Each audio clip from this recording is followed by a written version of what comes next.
this space of energetic openness and creating that within yourself. Because when we're figuring out, when we're forcing, when we're fearful, when we're grasping at things, and sometimes what we grasp at is even just a mindset shift itself. Like, I need to be in belief, we're not creating space for that alignment and clarity and guidance to come through. Now, openness sounds really easy and, simple, and it is, except that we often have to let go of big parts of ourselves that we don't want to in order to be open. Welcome back to the Awakening Her podcast. Today, I am sitting down with Lauren Saunders, and we're talking all about navigating pivots with grace and alignment in business, in life, in all of it. Lauren is an artist, a serial entrepreneur, formerly a coach and mentor, and now she has a company called Love and Dots, where she shares her beautiful art with the world. And in this conversation, we talk about everything from awakening to manifesting and really how to create the changes that we want in our life, especially when we are in those places of going through a big pivot. So I know you're going to love everything that Lauren has to talk about. So without further ado, let's welcome Lauren onto the show.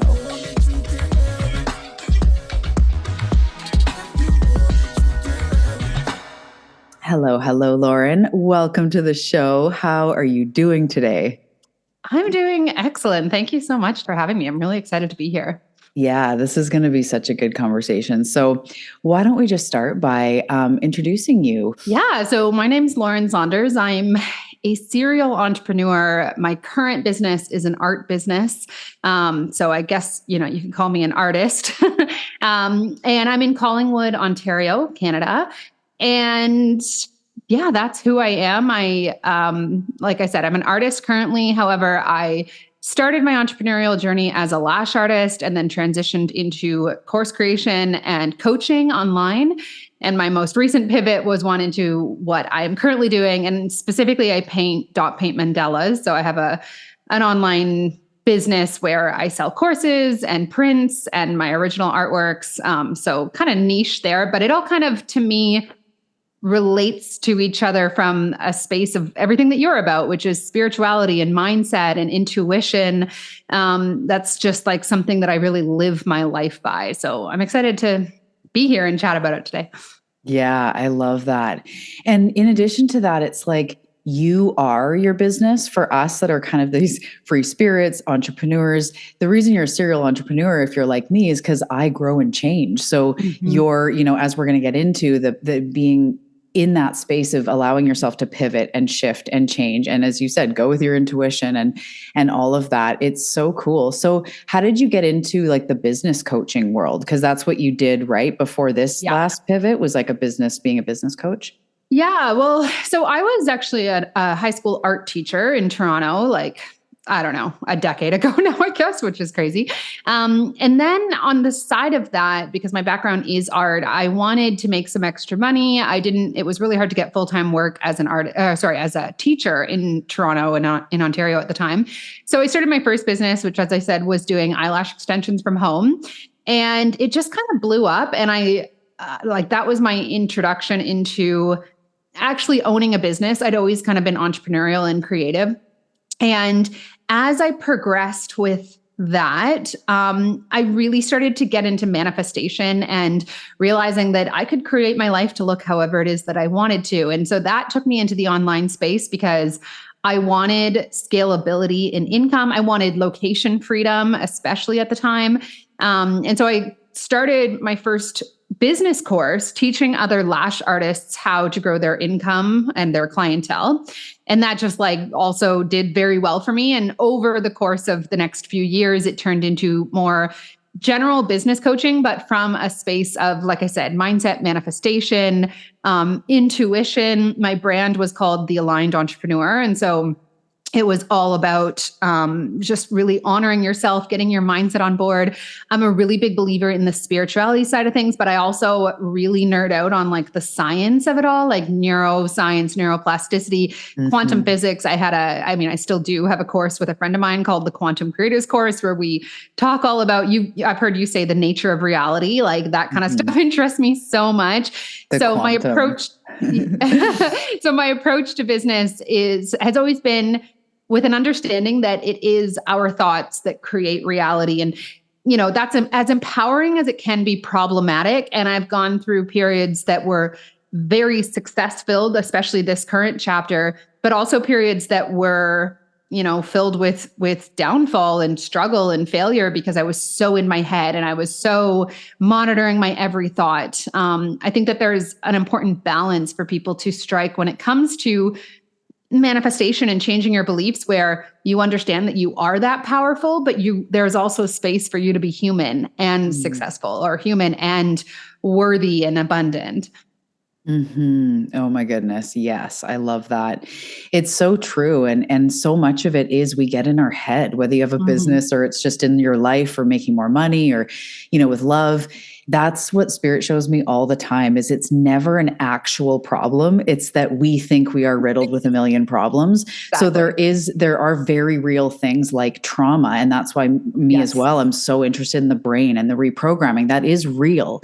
However, we are truly unlimited beings. And so whether it's this business or that business, or you're working for a corporate job or whatever, you can still create the life that you dream of, and you can, go out and do that. I just love that. It's like aligning a business. I always say that to my clients with businesses. We're creating businesses that align with your life, not the other way around, not something you feel a slave to. Yes, it takes efforting, but when it's aligned, it feels so good. So I love that that you say that. So I would love to hear about the process of, like, you're in this one business, you're doing well, but as I know, with growth and pivoting, you're going to start getting nudges, like something's not working, something, so explain, if you can, that process of maybe the in-between and going into trying to find clarity of what's next, especially business coaching to artists. That's awesome. I want to hear about it. Well, the way you describe it is very eloquent and beautiful. And unfortunately, my journey was neither of those things in terms of what I now refer to as my chapter of divine redirection. So I was living in Toronto and I had my coaching business, and I really felt on top of the world with it. It had become quite successful for me. I was doing like $20,000, $30,000 a month. This was sort of like, it was actually in 2020. So throughout the beginning of the pandemic and like 2019 as well, I had like my dream gorgeous apartment. I manifested my dream Mercedes car, like living, the high life. And going into 2021, thought, okay, I'm going to scale this to like $1 million, $100,000 months. And a very long story short, I hired a coach to help me do that. And it was just sort of this combination of things that took me from feeling very successful and actually shooting for bigger to having it within even like 6 months, all basically crumble to the ground. And it was putting myself under extreme financial pressure of hiring this, high-level coach, but also struggling at that point with the pandemic. I was living alone. It was super locked down here in Ontario. And it was just sort of a series of things that happened where that business went from feeling really good to me to feeling there was so much struggle. And I went through a long period of time where financial scarcity was a lesson that I was learning. That's a nice way of putting it. And just nothing felt aligned anymore. And looking back, I can see that it wasn't meant to. Like, that was not meant to be my forever business. I don't think any business is anyone's forever business, but it was never going to fulfill on what I thought I wanted, or it could have fulfilled on what I thought I wanted. It could never have fulfilled on what I actually wanted, but didn't know yet, which was a life of, a lot more just slowness and peace and, sustainability. And it's like everything during that time changed in terms of who I thought I wanted to be and the life that I wanted to actually live for myself. And so I ended up moving back home because I couldn't afford my fancy lifestyle anymore after a while. And I kind of eased off that business over the course of last year, 2023. And I had just gotten into this new art practice of painting mandalas. It was something I came across on Instagram one day. I was really looking for like a meditation aid, basically, because my nervous system was out of whack from 2 years of just living in so much fight or flight and struggle. And I just started sharing what I was painting online, and it just spoke to my soul in a way that I'd never experienced before. And because of my background in course creation and coaching and entrepreneurship, I knew that something that felt that good had a lot of potential to grow into something, whatever I wanted it to be, right? Because it felt so aligned. And so over the course of the last year and a bit, because it was basically January 2023 that I kind of like started my current art business, and it was like a bridging year. Like I kept making a little bit of money from my coaching business, and that supported me enough, but I was putting my effort into my new business, which is called Love and Dots. So on Instagram, it's all one word, Love and Dots.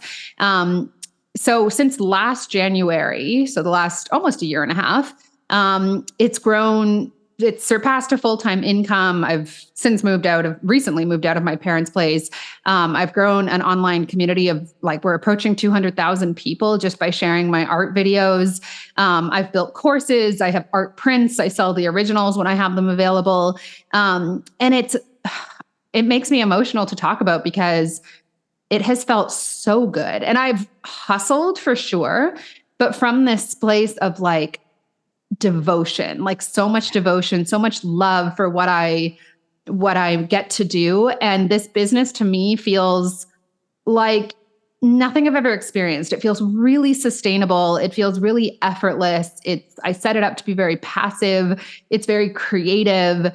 You know, I used to have vision boards that had Instagram accounts with 100,000 people following. And even though I created content every single day, I only ever lost followers in my last account. Whereas with this, oh man, like I don't even try and people just flock in and find me. And it's like, I've had videos get tens of millions of views without even, really trying for that. So anyways, it's interesting because my last business was called The Aligned Entrepreneur. And I feel like I've just implemented everything that I knew was true about alignment and its capacity to take us with my art business now. And yeah, so I'm really grateful that the old business didn't work out, but I will say that period of about 2 years of like a lot of financial struggle and just emotional struggle with it all was really, really, really difficult. So for anyone that's like in a period of pivoting, whether it is voluntary or not, mine was not, and for a long time because I fought it. I just want to say like, it can feel like you're drowning every second of every day, but you do eventually emerge. And yeah, there's just like, I don't know if I can be inspiration for anyone for starting over even when it feels really, really, because like next week I'm turning 36. It was not easy to like move home with my parents and live there for a year and start over pretty much. Actually, it was worse than starting over because I was in a lot of debt from my business, kind of failing on me. So yeah, anyways, I said long story short, but it wasn't really short. Yeah, well, that is because you lived it for all those years. So that was a concise breakdown. It's incredible because this is how it works, and sometimes we're going along, and I love to read like in energy, I love to see people's like soul's journey. And so I see like aligned being such a soul assignment for you and discerning your own alignment and coming into alignment and what do I need? And that's going to grow and change. And so the alignment part is part of you and your gifts and what you have to share to the world and your own transformation. But even that's going to change. So the bravery to be like, go with your alignment when aligned entrepreneur doesn't feel aligned anymore. There's like a fun universal irony in that, right? Like, can you be aligned? My ego and identity fought it hard. Of course, like, right? I'm the aligned entrepreneur and I'm so out of alignment. I can't let anybody know. Yeah. But in the pursuit of your own truth and your own alignment, you got to shift. And that's just another, for everybody, whether it's in business or you're looking for solutions, this is such a great example of how when your energy is, and when I say aligned, I mean like aligned with your authentic truth, aligned with your soul's path, where you're not compromising your integrity or your freedom, or, you're not ignoring that, like, this isn't working and you just keep pushing. It's like you surrender to like, what you really want and Yeah. what feels good and what feels right for you.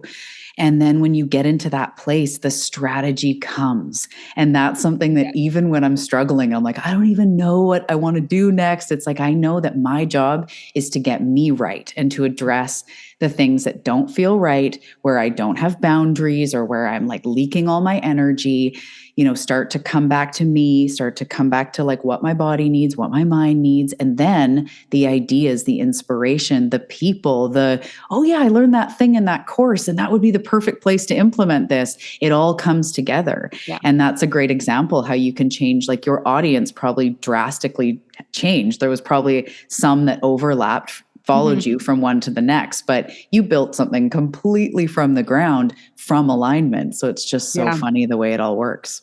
Yeah. Well, and it's so interesting. I mean, if there was one thing I would do differently, it's just not fighting it for so long, because that place of surrender that you talk about is the place where all of the magic rushes in.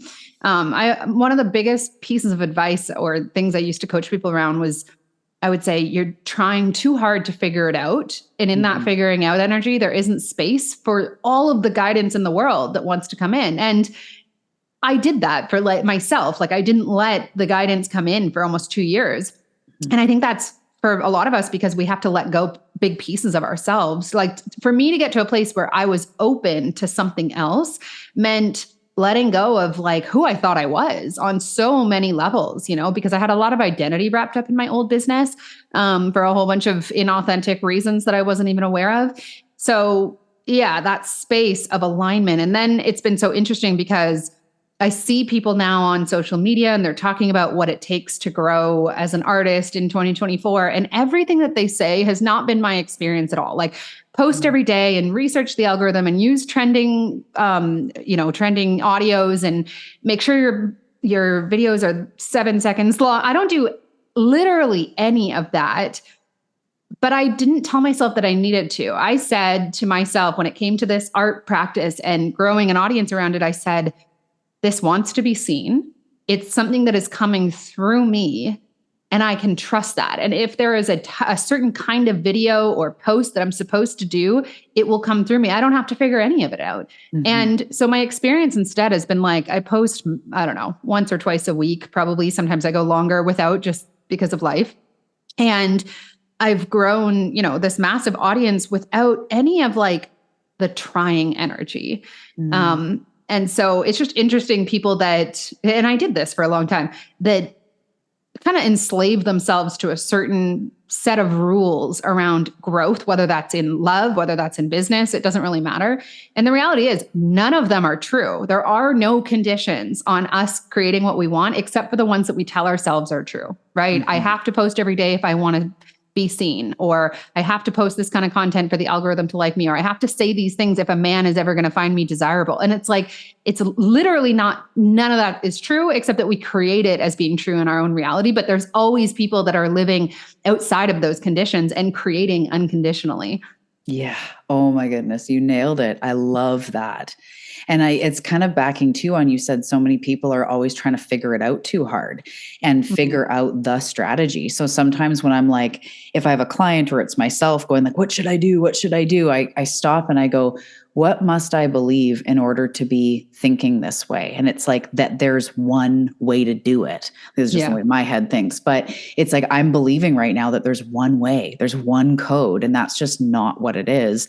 Again, our job is to get ourselves right. And I mean that just nourish, nurture, rest a bit, good food, whatever it is, connect into us. And then that's where the inspiration flows. And I love that you're saying that it's very low effort compared to all the strategy and the hustling. And it's just fascinating. It's like, I have worked really hard because when I started this business, I view it as like a lifeline that I was desperate for. Like I didn't want to be stuck at home for years and years. I wanted to, move into this house with my partner that we now live in. So I really worked hard, but I wasn't grasping at anything. It wasn't like, well, maybe I'll try this and hopefully that's the thing that blows everything up. It was like, I know where this is going. I'm open to being led, and I'm when the guidance comes through, I will run at it because I was in a position that allowed me to do that. But if I'd had kids or, a full-time job, then it would have looked differently. Yeah. So I think people confuse like the idea that alignment equals no action. Mm-hmm. In most cases, alignment equals more action because you're so clear that it's coming through you, but it's the energy that action is taken from that makes the difference. And I have taken a ton of action from a place of scarcity or trying to figure it out or forcefulness, and it does not work. Mm-hmm. And then I've taken the same amount of action, tons and tons of action from a place of alignment and openness, and had all of it. Every single thing I've endeavored to do with Love and Dots, it's all been successful, but I wasn't attached to that. I was just trusting where I was being led and showing up for it. Right. Yeah, totally. I love that because it is there's inspired action. That's how our manifestation actually connects with us, is through the physical action we take. You can't meditate yourself into, $1 million exclusively, or, I always say, like, you can't manifest a Lamborghini from the couch. Like, at some point you have to enter a draw. You have to do something. So in the way of business, sometimes it's like a lot of effort. However, when things are done in inspiration, and I know everybody listening knows those things you can do that you get lost in, that you're stoked to do, that you're like, I created a whole course this weekend, like slides, and I did the voiceover, and you get a lot done, but you're stoked. You're not feeling like you want to put a fork in your eye, and you're not feeling like procrastinating because you want to do it. That's the difference, is like, how do you do all these things? Because I'm lit up to do it. Yes. And if I start noticing that I get crunchy and I'm like, I don't want to do this, I'm like, nope, I just want to go in the places that feel so good. And then I'm super productive. So what would you say for people that are in that place, whether it is a huge business shift, pivot, or it's in their personal life, some of those really key points that if you could give yourself advice a few years ago, to help the process, what would you say? Yeah, well, I've built like whole curriculums around this now because I continued on with my coaching business, like, to support myself in building Love and Dots, but I also have a partnership with a really good friend of mine. And we, as late as like mid last year, have built curriculums. And what we have continuously talked about, and the way that I always think about this, is this space of energetic openness and creating that within yourself. Because when we're figuring out, when we're forcing, when we're fearful, when we're grasping at things, and sometimes what we grasp at is even just a mindset shift itself. Like, I need to be in belief, we're not creating space for that alignment and clarity and guidance to come through. Now, openness sounds really easy and, simple, and it is, except that we often have to let go of big parts of ourselves that we don't want to in order to be open. So for example, if you have a desire for your soulmate relationship, being open means releasing the part of you that's attached to a certain timeline, or that is making it mean something about yourself if you continue to be single, right? Like, I met my boyfriend 2 years ago, and he's absolutely like the one that I was always looking for.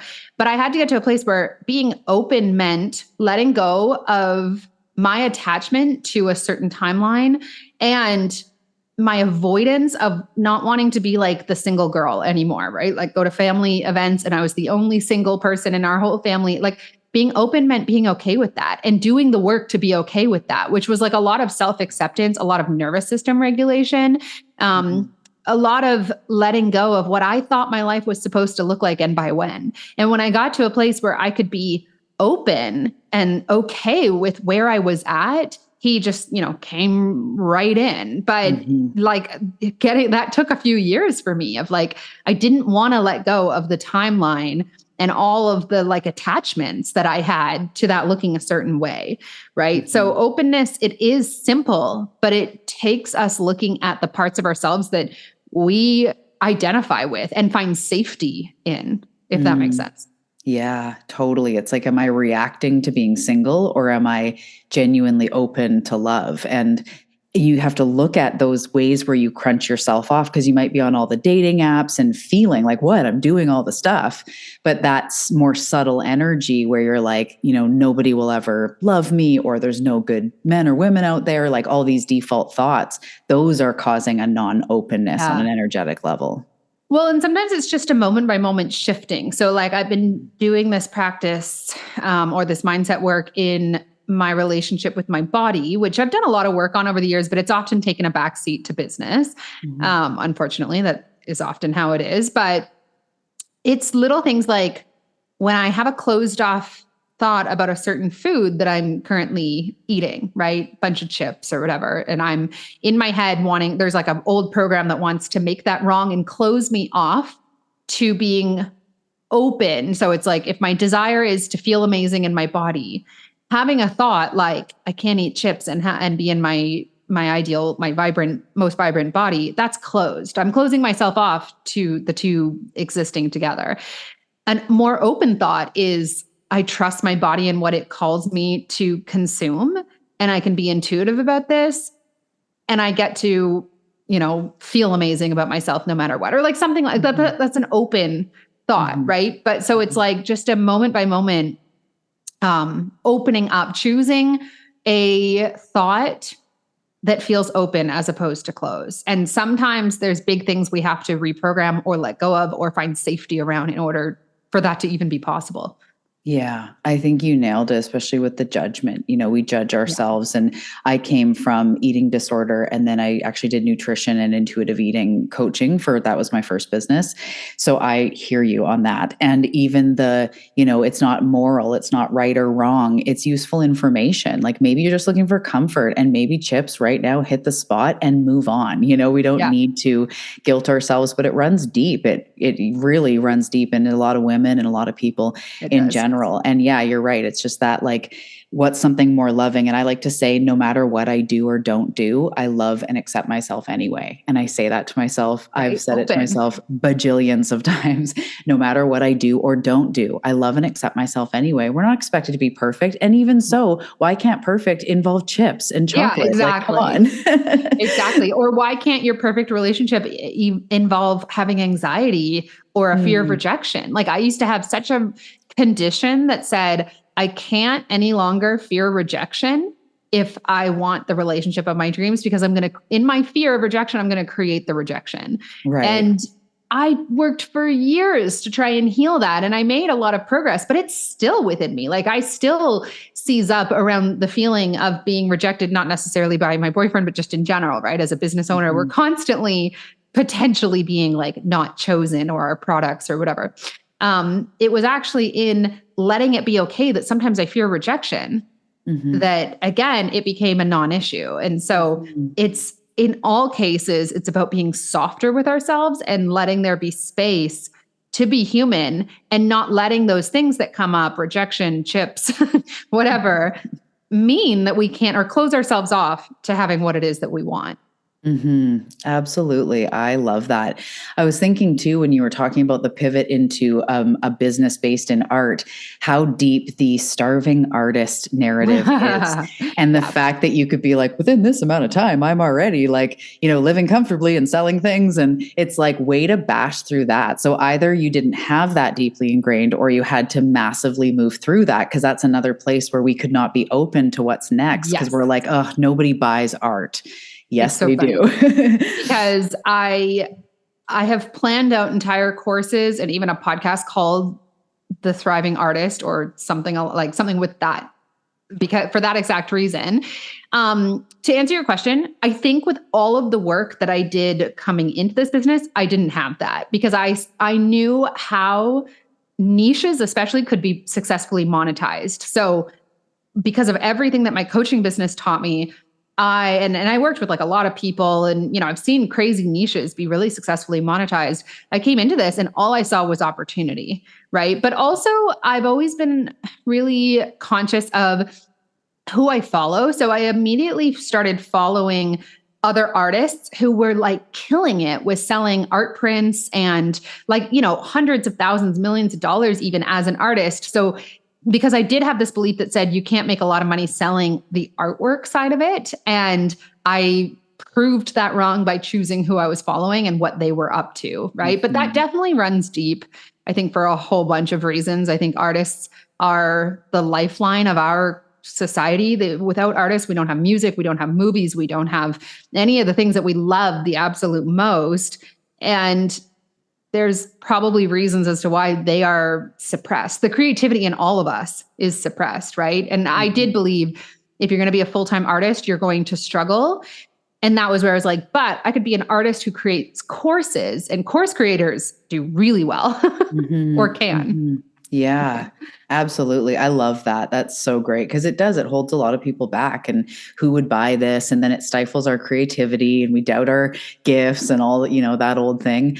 I actually had a client way back. She's been a guest on the show. Shout out to Andrea if you still listen.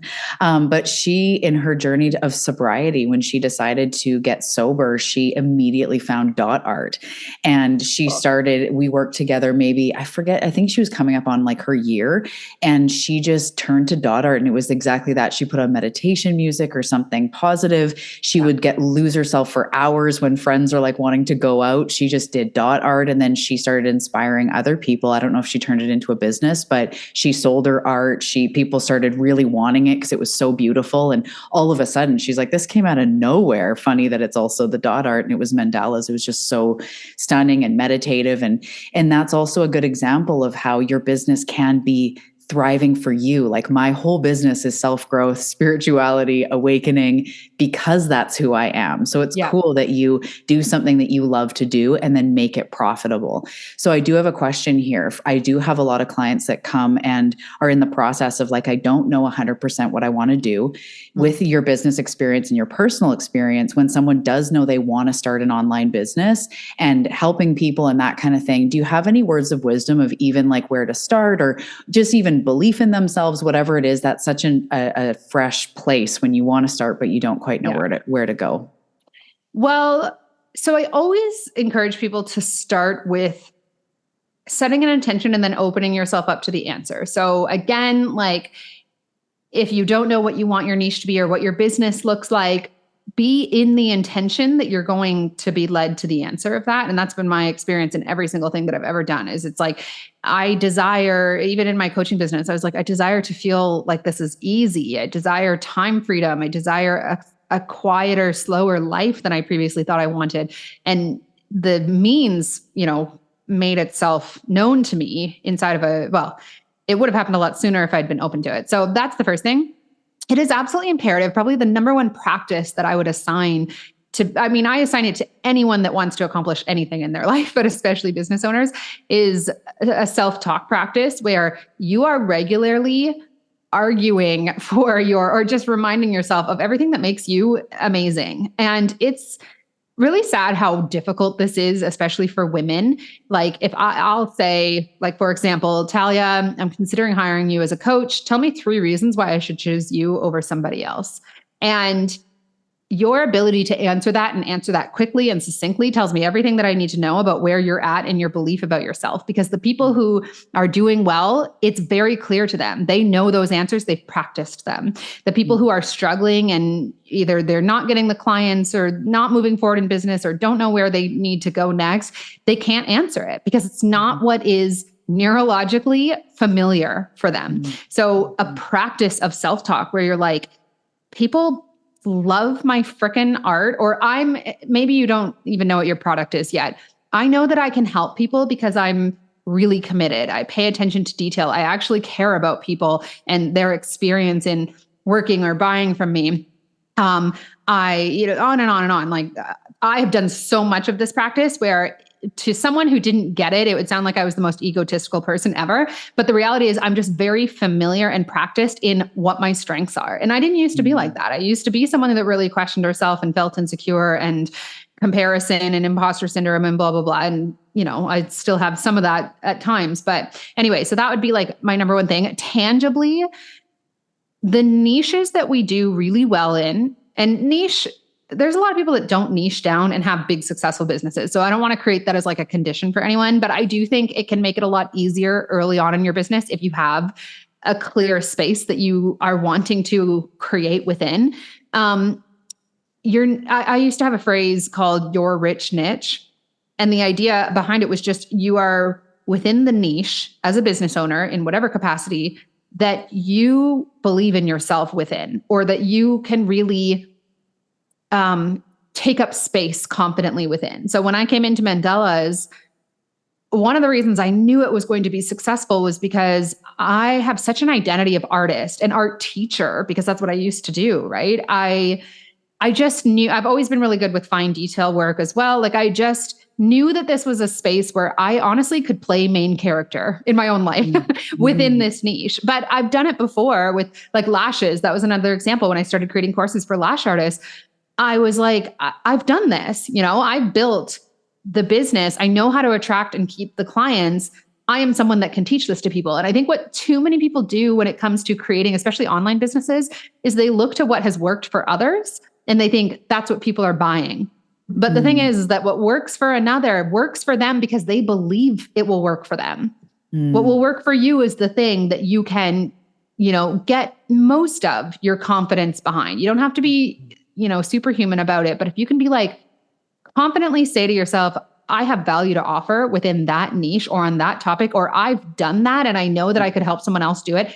That is worlds away in terms of the potential that it has than like, oh, I think people like to talk about manifestation and I love it. So like, I'll make a course, but you're questioning in the meantime, your own ability. That energy is not going to be magnetic for people, and you can build it. But in my experience, it's a lot easier to start from scratch with something you already have that confidence in, even if it's something you're still working to build on.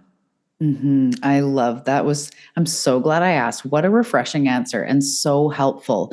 It's so true. All those things. And I love that. And that's what I always think of too. When I get in my head, I'm like, what do I just know in my sleep? I live, breathe, because there's areas that I'm really passionate about, but like you said, it's not main character. It's like deep seeker. But then there's other areas where I'm like, super confident. Like I have literally overcome this. I have literally spent over a decade doing this. And I love that with clients too. And anyone that's really resonating with this, just thinking to yourself, what have I genuinely overcome? Even if it's like, I used to not love myself and now I know what it means to truly love myself. That's huge. There's so many people that need to learn how to love themselves and what that looks like. So really don't underestimate what you've been through and how much you've learned, whether it's through courses and education that's formal or it's your hard knock life experience. Like it's so valuable to others and you can build on it too. You can always build skills. You can always take trainings and upgrade as you feel you need to. I absolutely love this. So is there anything left unsaid when it comes to not being afraid to pivot, being brave, manifesting your dream life, starting a business, whatever you feel called to say? Is there anything left that you want to say? I think one of the things, I've been asked similar questions on other podcasts I've been on, and I often leave people with like just an encouragement to be light and explorative about things, because even in the conversation we were just having about like choosing a topic or a niche, have fun, like play. Like we make things so serious and we think we need to conquer the world in order to like, I'm starting a new business. Like that's a big deal. I got to go all in. And we put all of this pressure on things. And I mean, I was living at my parents' place with not nearly enough money with a business that was really struggling. And I still knew the importance of letting my current art business and my practice that it's built around feel playful and feel fun and feel fulfilling. And there was times when I was like, yeah, but look, I need to make money. So what the heck am I doing spending 10 hours a day painting?